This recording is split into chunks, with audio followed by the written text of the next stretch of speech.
Oke, jadi di video kali ini ya gue bakal sharing ke kalian gimana caranya ngelola gaji UMR. Ini datang dari challenge teman gue ya. Teman gue kemarin ngobrol-ngobrol, kita nongkrong. Di challenge gue, Tim, lu kalau punya gaji UMR dengan skill investasi lu bakal ngapain? Terus gue bilang, oh udah pasti lah investasi leher ke atas. Oh dia bilang, gak segampang itu ya. Jadi challenge gue terus mikir, gue harus investasi kemana, biaya hidupnya berapa. Ya gue harus mikir detail tuh, dia bikin gue mikir detail. Tapi gue gak boleh invest leher ke atas. Jadi gue kayak karakter gitu, di cap levelnya. Misalnya level gue tuh bisa level 100, karakter gue tuh cuma bisa level 2 gitu. Emang otaknya tuh misalnya goblok bawaan lahir gitu. Jadi gue gak bisa invest leher ke atas, gajinya tuh UMR terus sampai gue mati. Gue bakal ngapain untuk jadi kaya dengan otak gue yang sekarang? Nah itu pertanyaannya, seru kan? Kita langsung bahas aja. Jadi gue udah di handicap nih berarti ya, gue di handicap nih. Kalau gue main bola itu gak boleh pakai tangan tuh, satu kaki lompat-lompat gitu kan. Karena gue pasti jawabnya gini, kalau lu UMR udah fuck it, gak usah investasi. Lu investasi leher ke atas ya, ilmu dan ilmu ya. Tingkatin skill sampai 100 juta sebulan baru lu mikir invest. Itu jawaban gue. Cuman gak boleh kali ini ya. Jadi semoga bisa relate ke kalian. Ya kan gue, dilempar gue tengah jalan set gitu kan. Terus gue kerja UMR, nganter jadi waiter gitu. Kita pakai UMR Jakarta dulu ya. Jadi kalian bisa adjust sesuai dengan lokasi kalian, karena gue di Jakarta jadi gue akan pakai UMR Jakarta. 5 juta ya kan. Gue udah mikir tuh, waduh mampus gue 5 juta.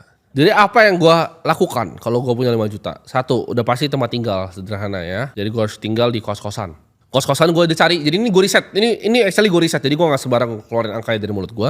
Kos-kosan itu yang masih layak menurut gue untuk gue tinggal tuh 1,5 juta ya per bulan. Itu masih oke lah, 3x3 ada ranjangnya, gue bisa ada laptop situ. Itu 1,5 juta angkanya ya. Ada kos-kosan lebih mahal, tapi karena kalau gue punya UMR, dengan otak gue sekarang, gue pasti kos-kosannya 1,5 juta. Itu gue mentok gitu, mentok kayak 1,5 juta. Nah ini makan nih. Makan tuh realistis ya, gue budgetin 1 juta sebenarnya. Ini buat lu ada yang aneh-aneh. Menurut gue 1 juta itu a reasonable amount untuk lu bisa makan selama sebulan, bahkan di Jakarta. 1 juta per bulan, 1,5 juta kos-kosan, itu udah sisa 2,5 juta. Jadi dari 5 juta gaji gue disisa 2,5 juta itu. Kita harus mikir lagi karena gue UMR, most likely gue kerja, nggak tahu gue jadi waiter, gue kerja di mall atau di mana gitu, atau di kantor gitu. Tapi udah pasti gue butuh transport. Ya, transport ini ya gue budgetin 500.000. Menurut gue make sense ya. Ini bukan gue naik Silverbird ya gitu ya.